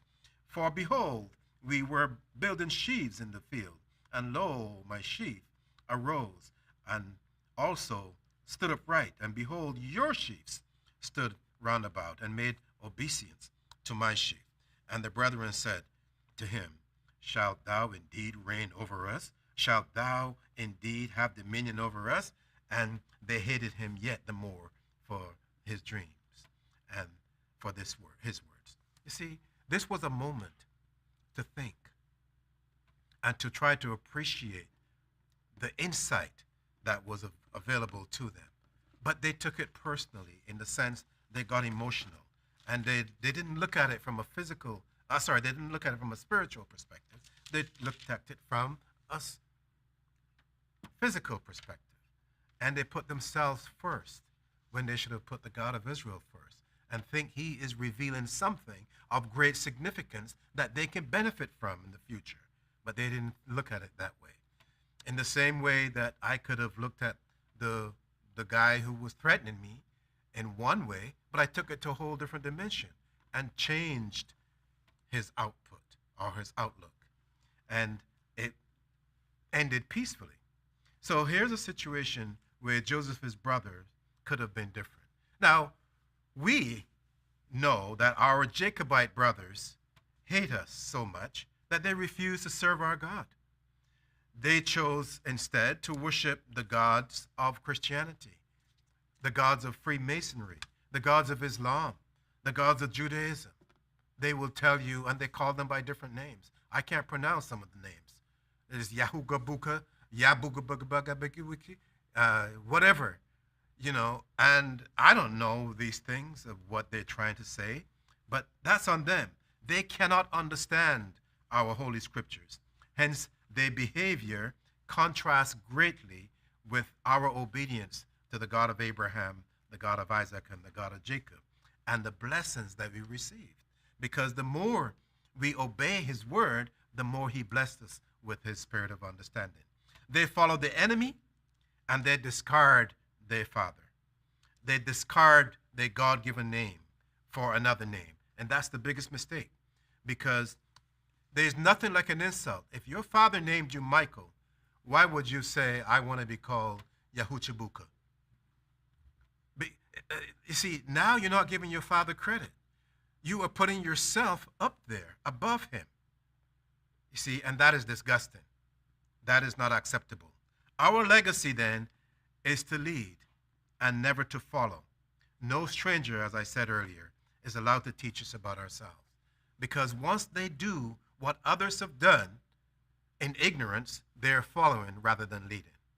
Because if you look at what they do in Christianity, they do exactly the same thing. If you look at what they do in Judaism, they do exactly the same thing. They change all the J's to Y's. And as I said before, and I'll say it again, then there's no joy in their lives. They're miserable as hell, and then they blame everyone except themselves. But that's on them. The other thing about Joseph is that Joseph's brothers wanted to kill him, but Reuben persuaded them not to do it. And what did they do? They sold him to the Ishmaelites, who then sold him to an Egyptian. Sounds familiar? Yes, it does. It is familiar. Because our Jacobite brothers sold us into slavery. These are our same brothers, Jacobites, sold us into slavery. What did they do? They joined with the Ishmaelite Mohammedans to sell us to the Masonic Christians, right, of the New Egypt. This is what they did in West Africa. In Western Africa, they sold us. They look like us. As I said, some of them were our brothers. They sold us and make money. And then they have the nerve to tell us to come back to Africa. Why? They want to sell us again? Hell no. Just because you may have didn't get enough for them enough for us in the first time, they want to get more. I'm sure Priest Tyrone would probably fetch about 100,000 now. And back in the day, what did you make off you? $10? Today, he's probably worth 100,000. Yeah, and that might only be a deposit, you know. So that is good. That is very good. But hell, I say hell no. And notice I said hell, because it's all about hell that they're engaging in when they're trying to do things of that nature. You see, and that's not all. Not only did they sell us because they followed the enemy, remember, they followed the Ishmaelites, right, who they called Mohammedans at the time. Then they have the nerve to say that Black Lives Matter. Can you imagine that? They sold us. Look at me, ladies and gentlemen. My hands, they don't get much blacker than this.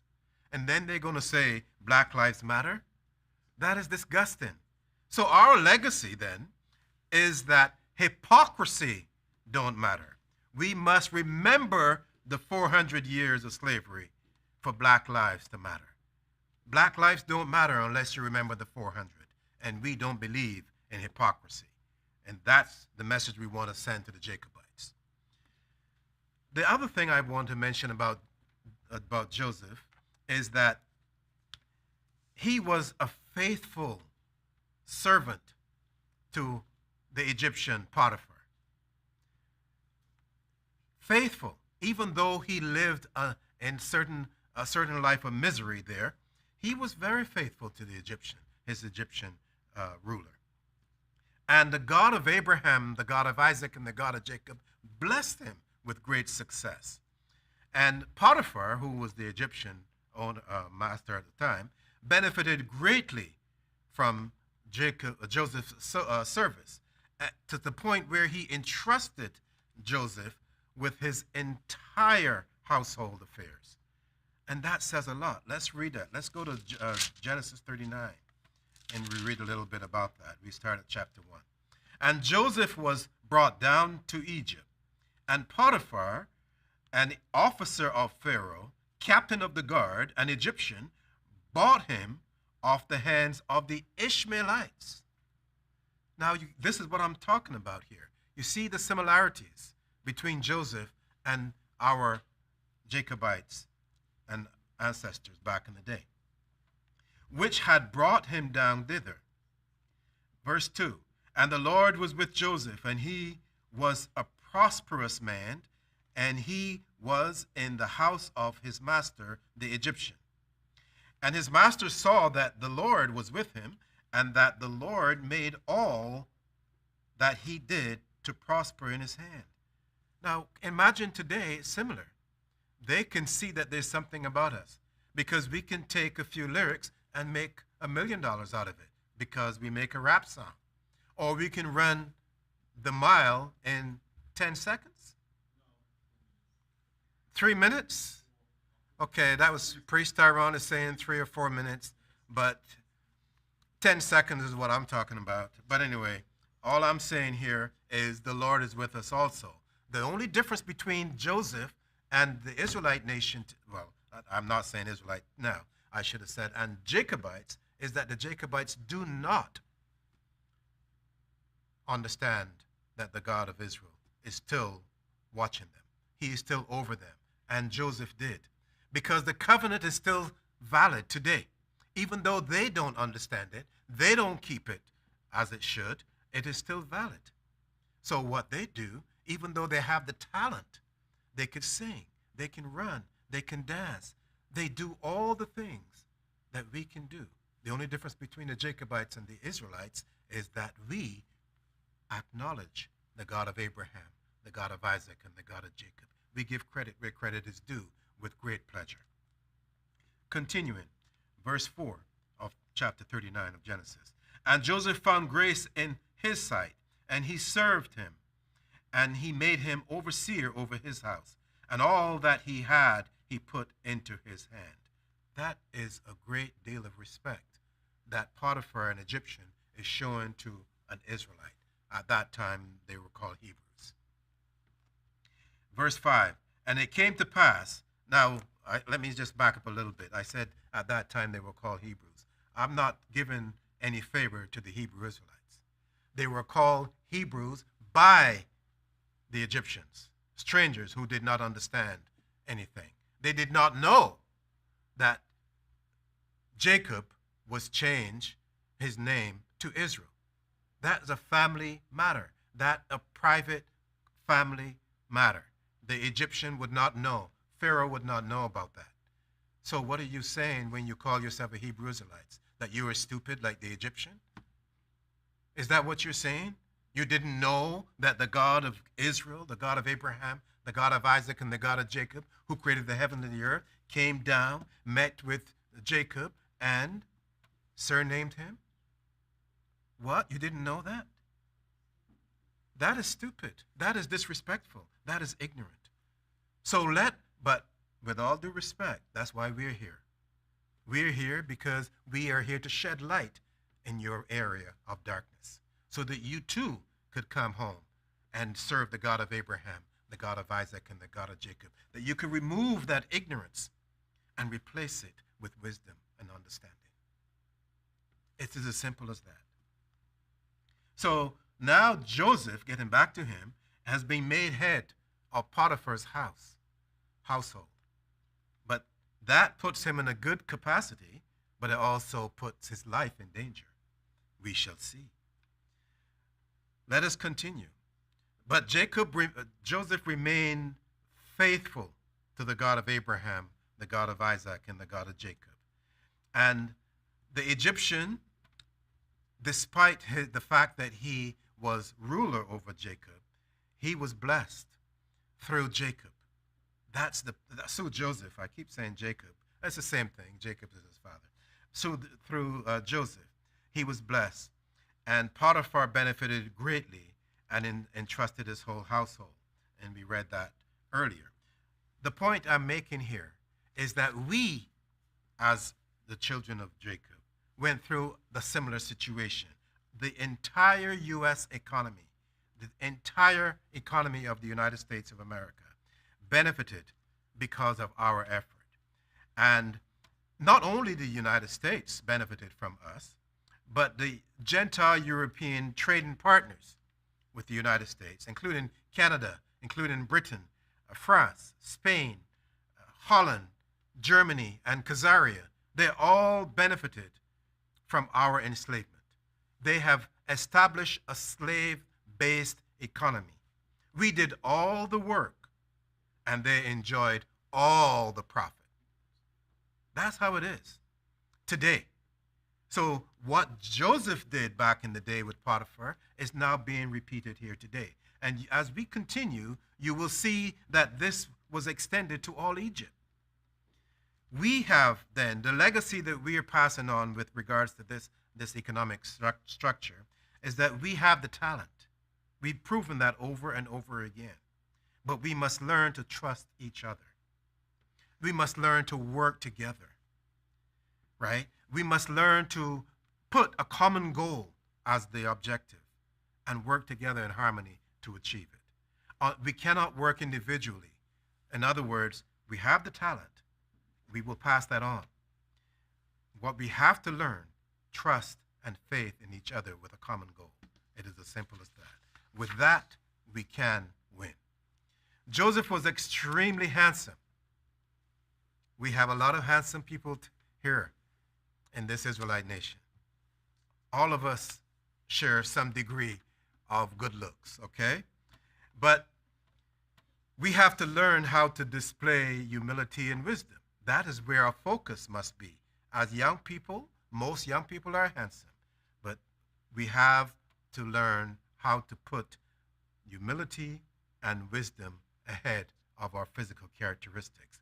When Joseph was seduced by Potiphar's wife, he ran away from her. He recognized the demonic influence that she was projecting. The demonic influence that she represented, Joseph recognized that, and he fled. That's how he dealt with it.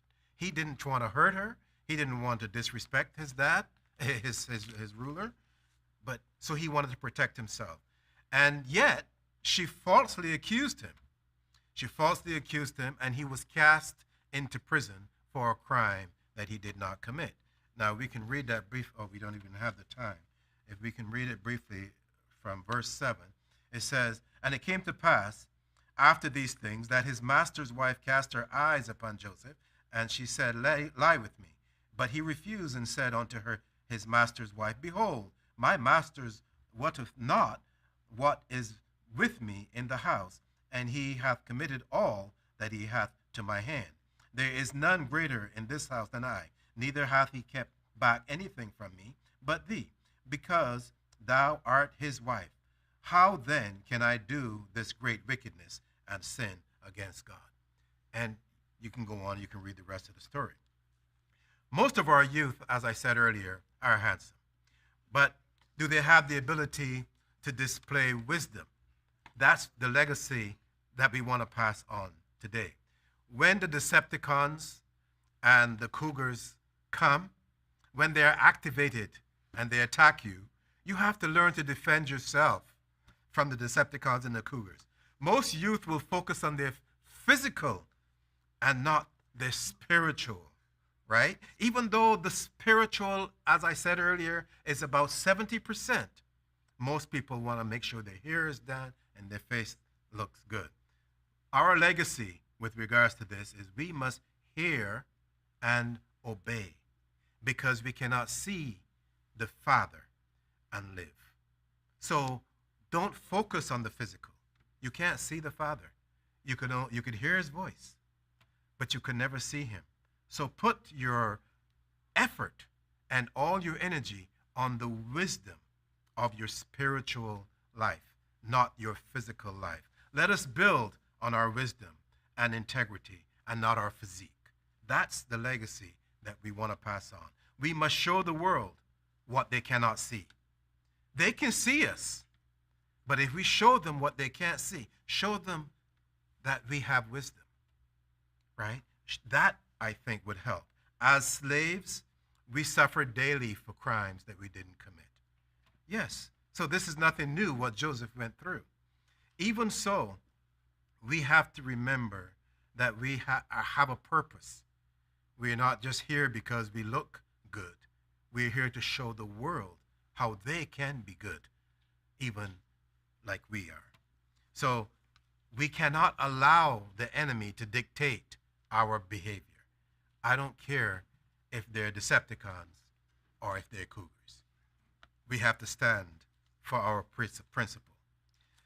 Now, while in prison, however, Joseph was placed in charge of all the other prisoners. And again, we can go to verse 21 in chapter 39. And it says, "But the Lord was with Joseph and showed him mercy and gave him favor in the sight of the keeper of the prison. And the keeper of the prison committed to Joseph's hand all the prisoners that were in prison. And whatsoever they did there, he was the doer of it." So he managed all the prisoners. Isn't that amazing? He helped Pharaoh's chief butler, who was restored to his position in Pharaoh's office.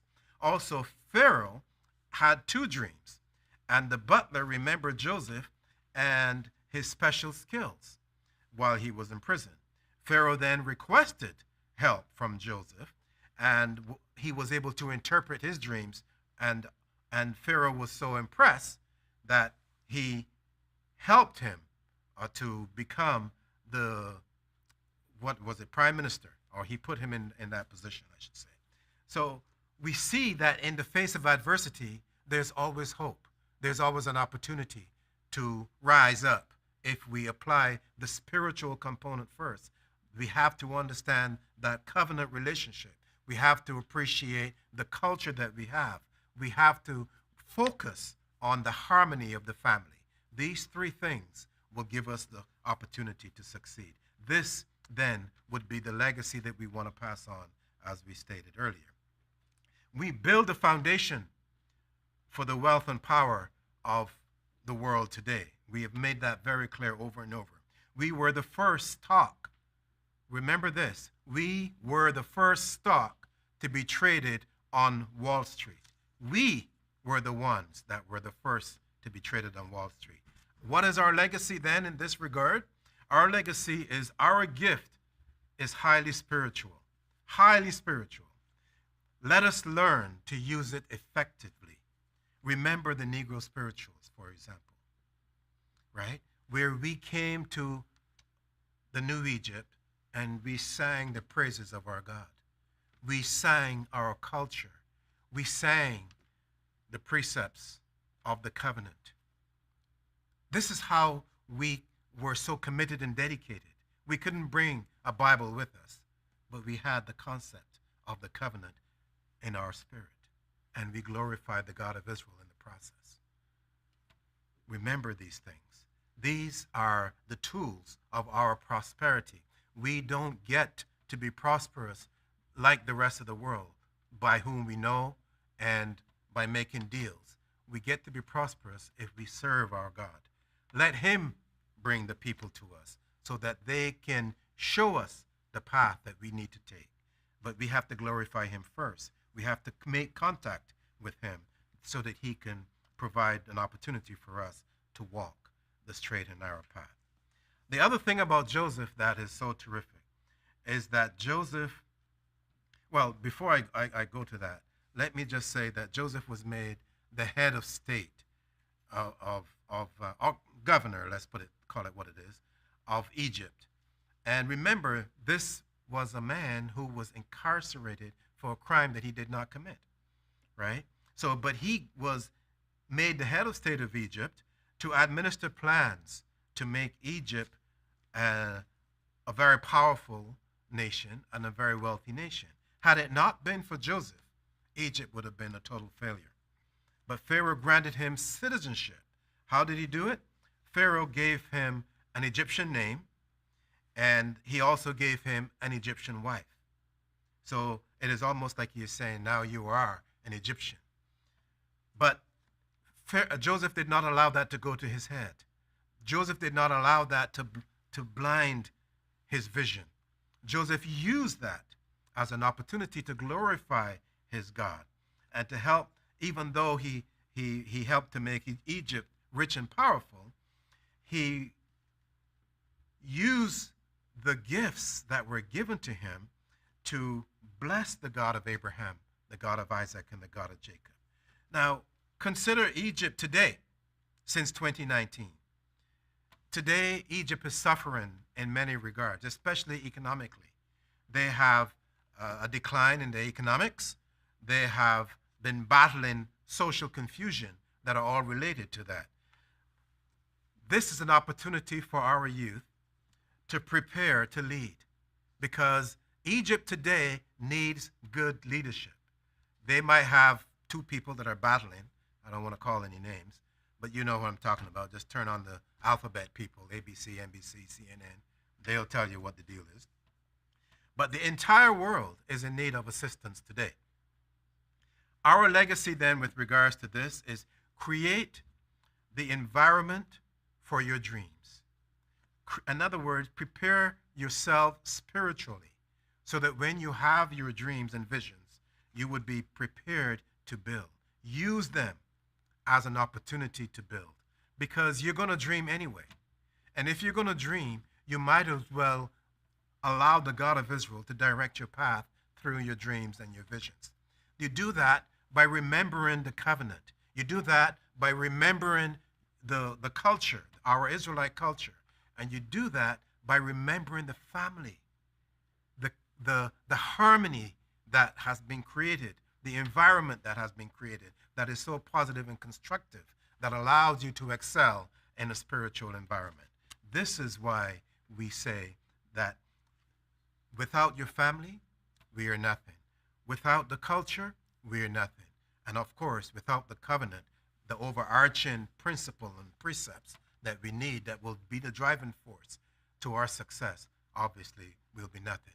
Those three components, again, culture, covenant, family. And I said at the beginning, family is both physical and spiritual. We have to recognize those two dynamics. And all of this working together in harmony will give us the legacy of success that we need to, first of all, it will allow us to inherit that legacy and then to use it to build the success. The last point about Joseph that we will talk about is that he had the two sons. As we'll go to Genesis 41, and it came to pass that at the end of the two full years, that Pharaoh dreamed, and behold, he stood by the river. Let's skip the dream, and let us go to 41. Let's see here.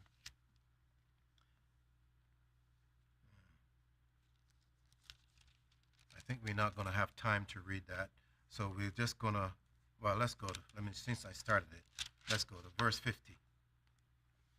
It says, and unto Joseph were born two sons before the year of famine came, with which Asenath, the daughter of Potiphar, priest of On, bare unto him. And Joseph called the name of the firstborn Manasseh. For God, saith he, hath made me forget all my toil and all my father's house. You see where he's given the praises and the glory? Through his son, he is glorifying the God of Israel. This is what we're talking about. And 52, verse 52. And the name of the second called he Ephraim. And again, for God hath caused me to be fruitful in the land of my affliction. Again, glorifying the God of Abraham, the God of Isaac, and the God of Jacob. This is the legacy that we want to pass on. Children are a gift from the God of Abraham, the God of Isaac, and the God of Jacob. For those of us who recognize that covenant that we have with him, we do what is expected according to the covenant, he will bless us. And this is what is important to us, that we understand every step that we take, we have to look and see the hand of the God of Abraham, the God of Isaac, and the God of Jacob in our endeavor. A famine brought many people to Egypt back in the day for food, including Joseph's brothers. But Joseph did not discard them.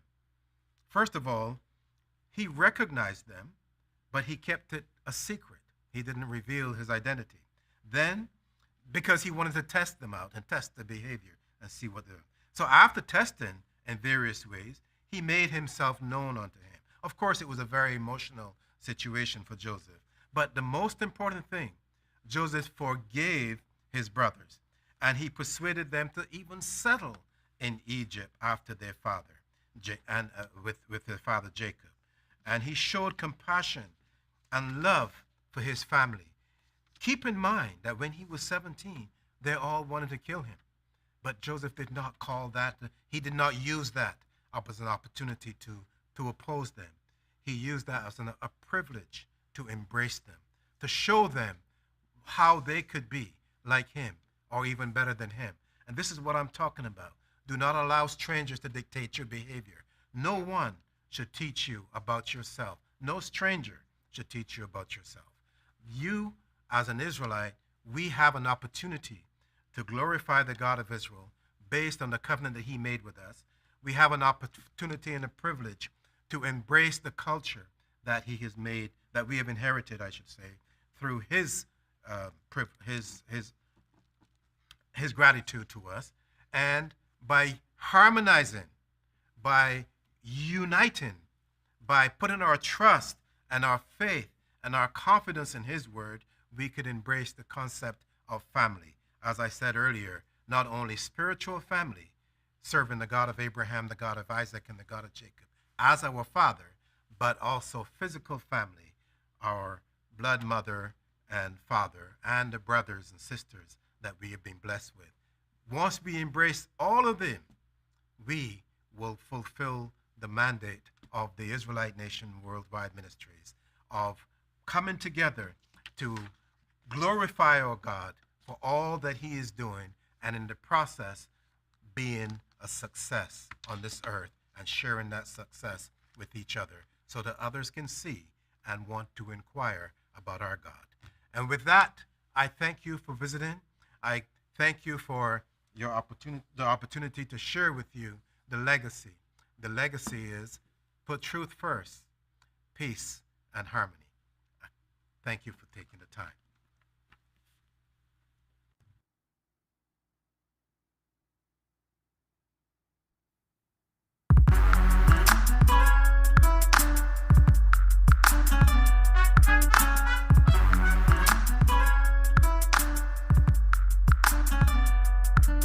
I'm blessed.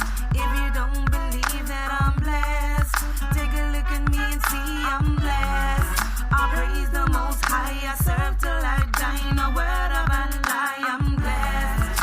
If you don't believe that I'm blessed, take a look at me and see I'm blessed. I praise the Most High. I serve till I die. No word of a lie. So blessed to be the people, the church without the steeple. We don't worship dead in altars. Never throw in the towel, God of Israel in our corners. Smashing the devil with a hammer, Bible is our power. I'm having dreams like now, nightmares like wow. Gun went plow, bullet missed me like how. Israelites the match, Christ is the fire. The King of Israel ain't nobody higher than the God I serve. You deserve to observe the laws written for your cause. Your faith needs work hard, the saints applaud. Some born poor, some born very lucky, but I'm born blessed with riches, I'm very happy. I'm blessed. If you don't believe